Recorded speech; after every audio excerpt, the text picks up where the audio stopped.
Kaso dahil ay medyo humihina-hina na po yung ulan.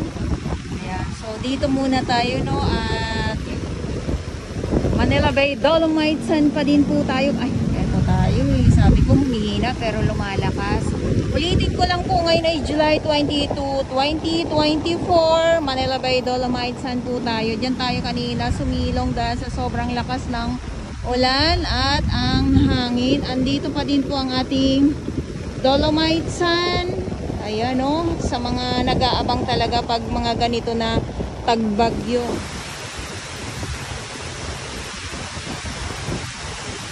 2:58 ng hapon na po. So, nandito tayo ngayon sa loob ng Dolomite Sun at ang lakas ng ulan, ang lakas ng... So, good afternoon, Manila Bay Dolomite Sun po tayo. Sabi ko nga, umulan, uminit, bumagyo. Nandito po ako at mag-a-update para sa aking mga viewers, lalong-lalo na po sa mga nag-aabang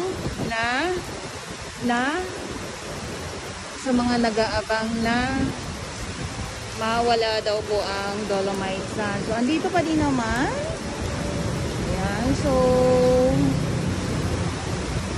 kaya nga lang hindi tayo makapunta dahil nga ang lakas ng ulan at ang lakas ng hangin. So, dito muna tayo. Grabe, bagyo na ito. So, binabagyo tayo ngayon dito.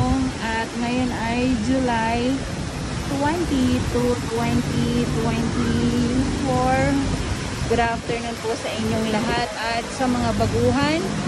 Yes, welcome sa channel ni Miss Jeleny Dora Baus. Mahalin niyo po ako ng buong buo. Yun ay hindi galing sa ilong ng Maisinong. Pero sa buwan, usaping Dolomite Sun, yung ating mga warriors, nandito yung ating Stero Rangers ng DNR. Siyempre, hindi na yan sila magtatrabaho, gawa ng ganito ba naman kalakas ang hangin, ganito kalakas ang ulan, hinto na po yan sila. At ako din po ay syempre hindi tayo makapunta dito sa Dalampasigan.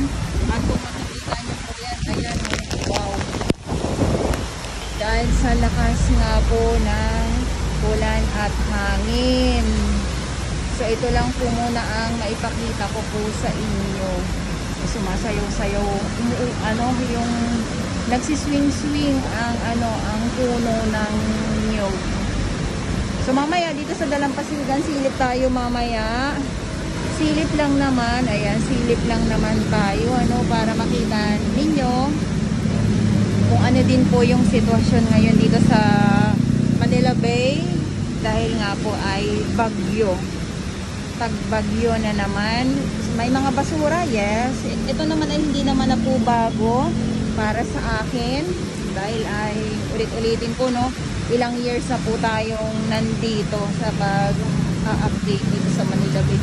Usaping Dolomite Sun ng ating Stero Rangers ng DNR, MMDA, DPS Mandaragat at syempre yung ating mga security guard na nagbabantay dito sa Dolomite Sun at ang ating mga pulis. Yung ating entrance dito, kaya lang wala sila dahil sobrang lakas nga po ng ulan.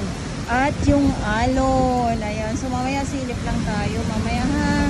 Kaya dito muna tayo, panandalian lamang muna, gawa ng... Siyempre baka mamaya ay mahigop tayo ng ulan. Joke! Mahigop ng ulan or ng alon, ayan.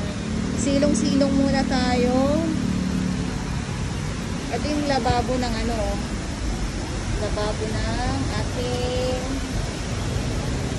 comfort room, ating banyo. So malinis po yan at nililinis po yan. Ayan, ayan, ayan. Nililinis po yan. Hindi yan pinapabayaan tulad ng inyong mga sinasabi. Ang inaabangan po talaga nila dito ay ang Dolomite Sun na mawala. Hindi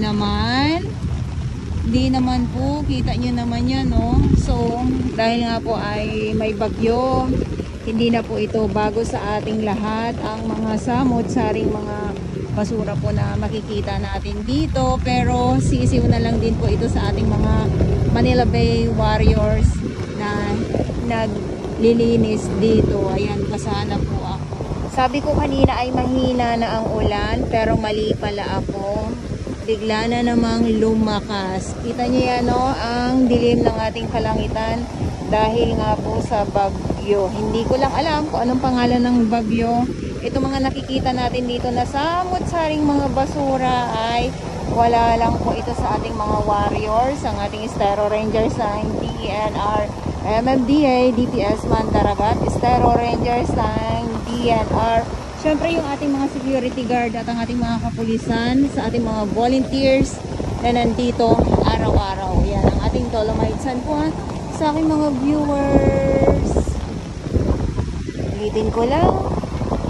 Ngayon ay July 22, 2024. Hindi na po tayo makakapunta doon sa may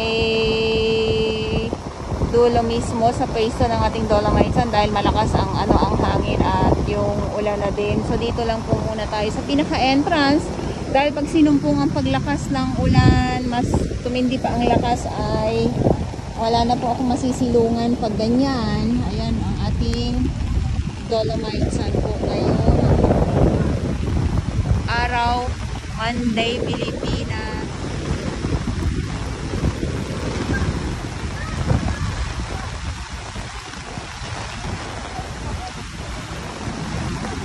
Kanina, tuyo ang aking kasuotan. Pero ngayon ay biglang nabasa na naman. Yun ang sitwasyon or ang panahon ay dito pa bugso-bugso ang lakas ng ng ulan at hangin dito sa Pilipinas. Ayan sa aking mga viewers na nandito lang po sa Pilipinas, ingat po kayo dahil nga po ay sa masama ang panahon.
Baha din po.